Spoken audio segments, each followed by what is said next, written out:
del gobierno de Jamenei en el conflicto de Oriente Medio. De momento vamos a analizarlo. Diego Mateos, ¿qué tal? Muy buenas noches. Hola, buenas noches. Bueno, el foco puesto a esta hora en ese Brent que alcanza los casi 89 máximos desde el mes de octubre, si no me equivoco, lo digo de memoria. ¿Hasta dónde vamos a llegar? Pues es difícil saberlo, ¿no? Porque el componente geopolítico es complicado el poderlo prever lo que pueda ocurrir. Cada vez la tensión va subiendo más en la zona de Oriente. Yo creo que esta generación nuestra nunca ha estado al borde de una guerra tan inminente como estamos ahora, ni tampoco se ha vivido nunca en un mundo tan globalizado, ¿no? Entonces, a día de hoy todos dependemos de todos prácticamente, entonces cualquier conflicto nos afecta a todos. Está claro que estos días, hoy ha subido por esta noticia que es importante y que el alcance que puede tener es grande, que esperemos que no pase nada más adelante, pero sí es cierto que cada noticia que sale hace que se tensione más la cuerda. Claro, precisamente es que ese era uno de los extremos que leía esta mañana en un análisis que decía que a causa de los recortes de producción que siguen defendiendo Arabia Saudí o Rusia, esto lo único que está condicionando, y más allá de asentar el precio sobre esta zona de los $80 el barril, es que cualquier chispa se convierta en un gran fuego, porque más que veamos una implicación directa o no de Irán, el solo temer que pueda suceder, pues eso, que lleve al Brent a ganar $8 casi de una jornada para otra. Sí, es que es así. Este tema lo que dices tú, una chispa puede hacer que se produzca un gran incendio, y es cierto, todos esperamos y deseamos que Irán, después de este atentado, pues no entren en el conflicto, ¿no? Pero lo que ha ocurrido es que los asesinados es un general, el general Mohammad Reza, que es uno de los más altos mandos en el ejército iraní. Y bueno, pues lógicamente Irán ha dicho que eso tendrá sus consecuencias. No sabremos cuáles serán, pero esperemos que no sean unas consecuencias que hagan que el conflicto escale. Pero sí es cierto que todas estas noticias afectan al mundo del petróleo, y la incertidumbre es lo que hace que el precio suba, lógicamente. Entonces el mercado está con esas incertidumbres, y que día a día salen nuevas. Hemos incluso visto alguna noticia en el pasado falsa, que de repente el mercado sube en 1 y pico %, en 2-3 horas, y a media tarde ya se ha bajado esa subida porque la noticia que me han dado era falsa. En este caso la noticia, lejos de ser falsa, es real, y es una noticia pues que tensiona mucho el mercado del petróleo. Bueno, decías, Diego, que no se prevé por el conjunto del mercado una implicación directa de Irán en el conflicto de Gaza, en la guerra en Oriente Medio, pero es verdad que precisamente es el gobierno de Teherán, es Hezbollah, las milicias que operan desde Líbano, las que han prometido duras respuestas contra Israel. Si no hay una implicación directa, sí que va a haber al menos una tensión exacerbada o ataques hacia más frentes, sí, o desde más frentes hacia Israel. Que en el corto plazo darán pie a nuevas noticias que tensarán más el mercado, lógicamente. Sí.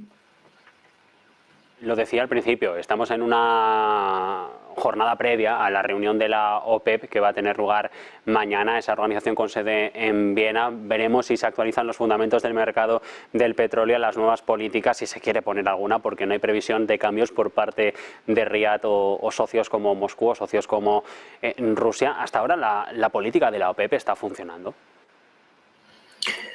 Bueno, no sé si la política de la OPEP, si estas noticias que hacen que el mercado se tensione, o si ha habido pues una mala previsión de la demanda mundial de petróleo, ¿no? Lo cierto es que el mercado esperaba que China se comportase peor, que Estados Unidos se comportase peor, y no dan muestras de una debilidad muy grande, con lo cual la demanda que se esperaba que pudiera ser algo peor, pues no ha sido así. Y esto, añadido a las políticas de la OPEP de reducción de oferta, pues hace que el precio suba. Es decir, sí han tenido su repercusión, pero yo creo que no son las únicas que han incidido en esa subida del precio del petróleo.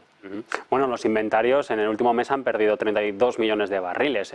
Los inventarios, a pesar de que de manera puntual se recuperan, no son infinitos.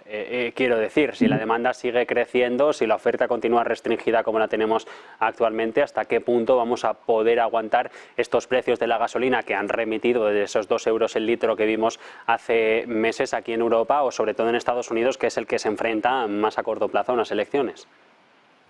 Sí, está claro que el precio del petróleo puede llegar en este corto plazo a unos 95 dólares el barril, que es lo que marcó el último pico que vimos, que marcó pues ese punto en el que en este momento puede tener el corto plazo el precio del barril si sube.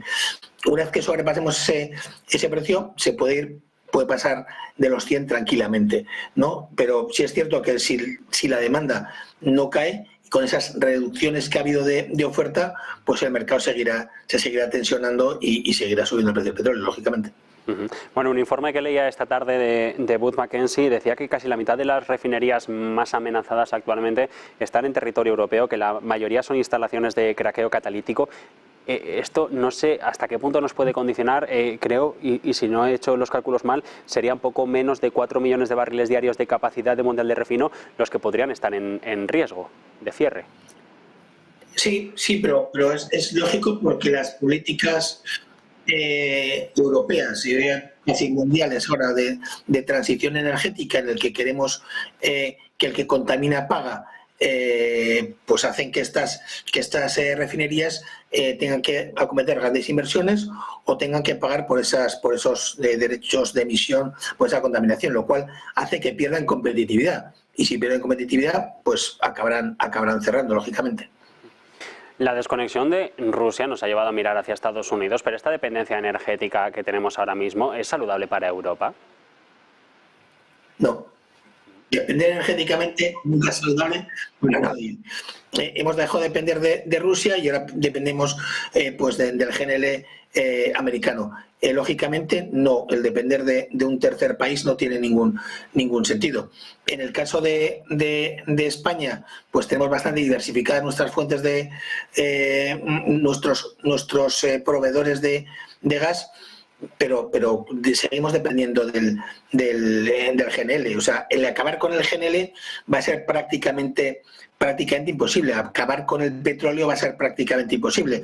Aunque las políticas para el año 2050 quieren que acabemos con todo, con el petróleo y con el gas, y esto es prácticamente imposible, porque si lo analizas, la demanda de energía, si electrificamos todo, si electrificamos desde todos los coches, electrificamos todas las calderas de gas que tenemos, electrificamos la industria, pues a día de hoy no hay red eléctrica que soporte eso. Y en España y en Europa, si nos queremos cargar la nuclear, pues ya es imposible que lo consigamos, ¿no? Porque no va a haber generación suficiente y que sea gestionable, y tampoco vamos a tener una red eléctrica de distribución que soporte esa demanda, ¿no? Con lo cual a día de hoy, para mí es utópico a día de hoy. Diego, pues con esto nos quedamos. Un placer. Muy buena noche y veremos mañana qué decide la OPEP. De momento, como comento, pocas sorpresas se esperan. Muy bien, muchísimas gracias. De momento, el petróleo sigue